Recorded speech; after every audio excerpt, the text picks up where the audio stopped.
Assalamualaikum warahmatullahi wabarakatuh. Hai para pejuang UTBK yang lagi berjuang untuk mendapatkan satu kursi di PTN favorit kalian. Selamat bergabung kembali di Lisvika Channel. Oke. Seperti requestan adik-adik di video sebelumnya minta soal-soal PPU.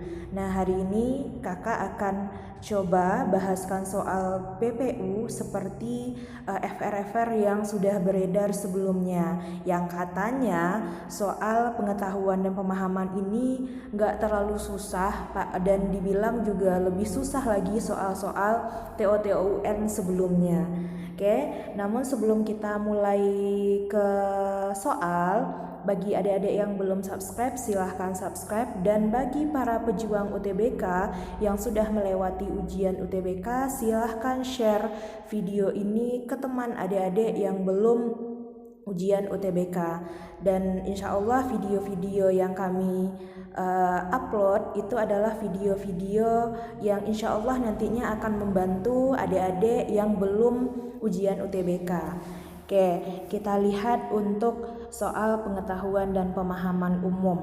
Oke, kalau dia soal pengetahuan dan pemahaman umum sama halnya dengan soal PU, PBM, itu akan selalu kita dihadapkan dengan teks. Tapi jangan dulu pusing lihat teksnya, padahal yang ditanyakan di soalnya bisa jadi sederhana. Jadi dalam ujian itu nanti adik-adik santai aja, gak usah nervous dulu, baca aja soalnya dengan enjoy. Oke, kita lihat dulu di sini untuk soal yang pertama. Oke, di soal yang pertama ini ada teks yang terdiri dari 4 paragraf ya. Nah, yang ditanyakan di teks ini adalah the purpose of the text is to. Oke, ini kalau sebuah soal ada teks lalu dia menanyakan apa sih tujuan dari teks di atas, otomatis kan kita mesti tahu dulu ini jenis teks yang disajikan teks apa gitu kan. Nah, di sini kita lihat dulu apa sih tenses yang digunakan dulu. Berarti kita bisa cari tahu dulu tenses yang digunakan di sini. Oke, kalau kita lihat secara tenses yang digunakan di sini, di kalimat pertama di paragraf pertama itu udah bisa kita lihat bahwa tenses yang digunakan di teks ini adalah past tense. Kenapa past tense? Karena di sini I really enjoyed. Berarti dia menggunakan kata enjoy. Berarti enjoy itu kan adalah verb to. Yang menggunakan past tense itu pasti dia subject plus verb to, atau to be-nya was atau were gitu kan. Nah, di kalimat kedua juga masih menggunakan dia verb to. Last Sunday I visit. Visited berarti dia masih menggunakan verb to. Lalu call berarti dia di sini juga menggunakan yang namanya verb to. Jadi udah tahu nih kita language feature yang digunakan di paragraf ini atau teks ini adalah yang pertama dia menggunakan yang namanya past tense. Lalu yang kedua bisa kita lihat dari conjunction time yang digunakan. Berarti conjunction time yang digunakan di sini adalah kita lihat ada katanya after. Berarti after. Kalau ada conjunction after that itu udah tahu kita apa teks yang digunakan. Jadi bisa kita simpulkan bahwa paragraf ini atau teks ini adalah paragraf atau teks recount. Nah, apa ciri-ciri dari teks recount? Mari kita lihat. Oke. Recount teks itu dia adalah menceritakan pengalaman nyata dari penulis di masa lampau. Apa tujuannya atau purpose of the text-nya yang sesuai yang ditanyakan di soal itu dia adalah to retell atau to tell past event. Jadi dia menceritakan kembali peristiwa masa lampau.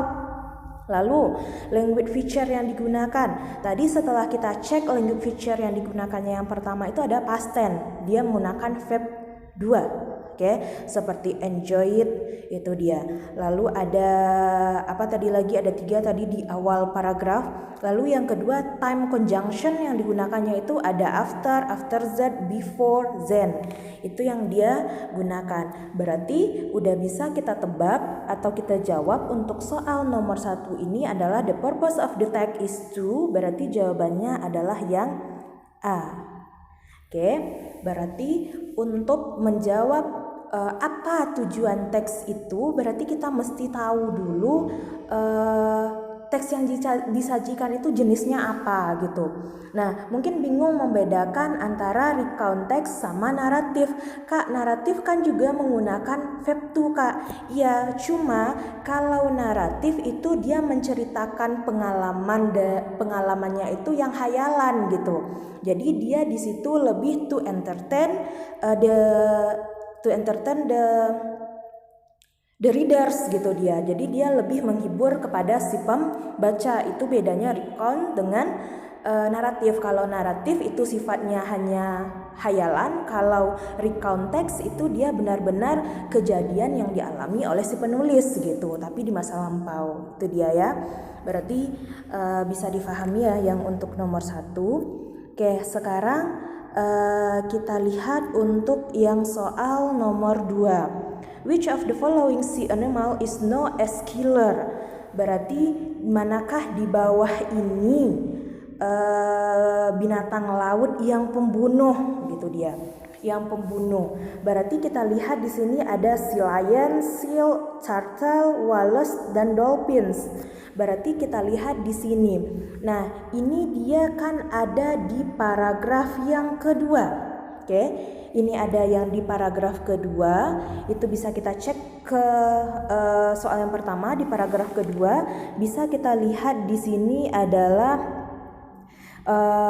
binatang laut yang ada itu ada katanya turtles, shark, itu dia tadi ya. Ada lagi walrus, dolphins, sea lions, itu dia. Berarti the word killer, walrus, dolphin, and sea lions.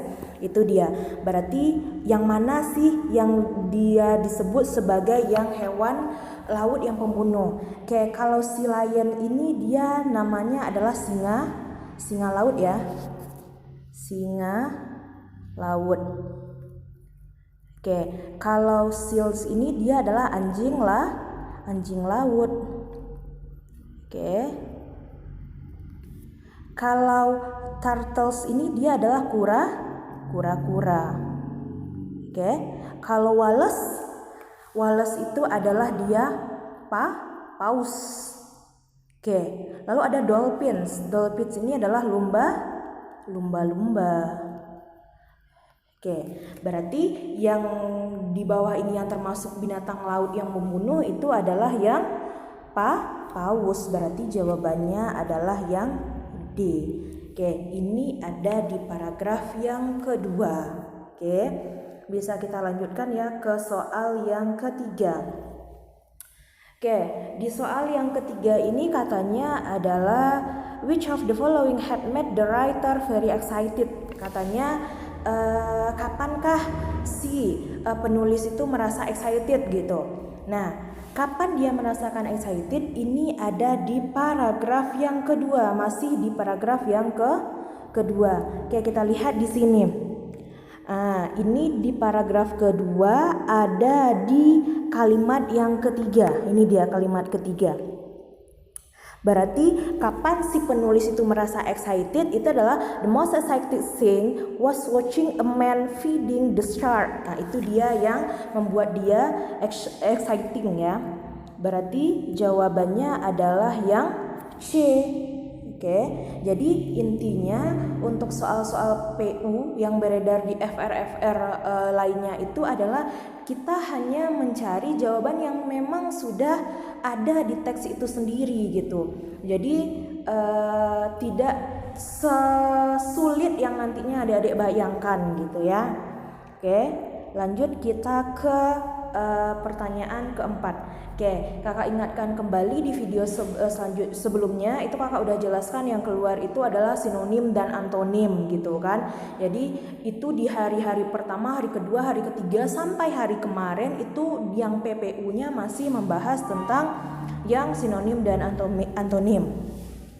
Oke, di sini adalah ada kata-katanya huge ya, huge. Yang ditanyakan di sini adalah antonim dari huge itu apa gitu. Nah, huge itu dia adalah berarti kan kita harus tahu dulu sinonimnya sebelum kita menentukan dari antonimnya. Kalau sinonim itu persamaan katanya, kalau antonim itu adalah lawan katanya. Oke, kita lihat huge itu sinonimnya adalah apa kira-kira? Sinonimnya adalah besar. Oke, berarti kan antonimnya itu dia adalah yang kecil. Berarti di sini adalah kita lihat kalau gigantic itu dia apa artinya? Gigantic itu dia adalah raksasa. Raksasa itu kan sama aja dengan besar kan? Berarti dia raksasa. Lalu white itu dia adalah lebar. Berarti dia adalah lebar. Enormous itu dia adalah besar sekali. Oke, kalau masif itu dia adalah besar-besaran. Nah, kalau yang tiny ini dia adalah yang kecil. Berarti jawabannya adalah yang tiny. Berarti dia jawabannya adalah yang A. Oke. Oke, ini dia ada tadi di paragraf yang kedua, baris kedua. Ini dia yang ditanyakan. The were huge katanya kan. Oke, lanjut kita ke soal yang kelima. Oke, di soal yang kelima ini yang ditanyakannya adalah what is the main idea of paragraph 2? Oke, kalau di paragraf 2 berarti kita cek dulu isi paragraf 2. Katanya di paragraf 2 the first thing I saw was the oceanarium gitu dia ya. Oke, berarti apa sih main idea? Main idea itu sama aja dengan ide pokoknya kalau di dalam bahasa Indonesianya ya. Berarti apa sih ide pokok dari paragraf 2 ini? Sama halnya dengan bahasa Indonesia, kalau menentukan ide pokok itu berarti kita hanya akan mencek paragraf awal dan awal kalimat di paragraf tersebut sama akhir kalimatnya saja. Oke, kita cek di manakah kira-kira keberadaan the main idea of paragraph 2 ini. Oke, kita lihat yang setelah kita baca ya.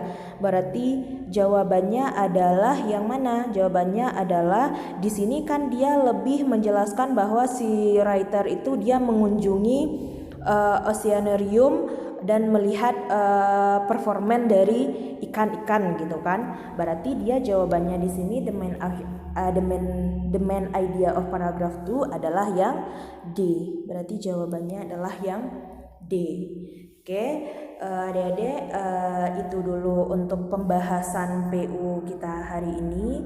Oke, silahkan adik-adik kirimkan link pembahasan ini sama teman-teman adik-adik yang belum ujian UTBK, dan bagi adik-adik yang akan ujian UTBK selamat berjuang. Kakak doakan semoga adik-adik lulus di PTN favorit yang adik inginkan. Jadi jangan lupa ya, jangan lupa like, share, and subscribe ya. Oke, terima kasih. Ditunggu lagi video-video lainnya, dan kami akan mencoba untuk membuatkan video-video yang sudah adik-adik request ya. Oke, terima kasih. Assalamualaikum warahmatullahi wabarakatuh.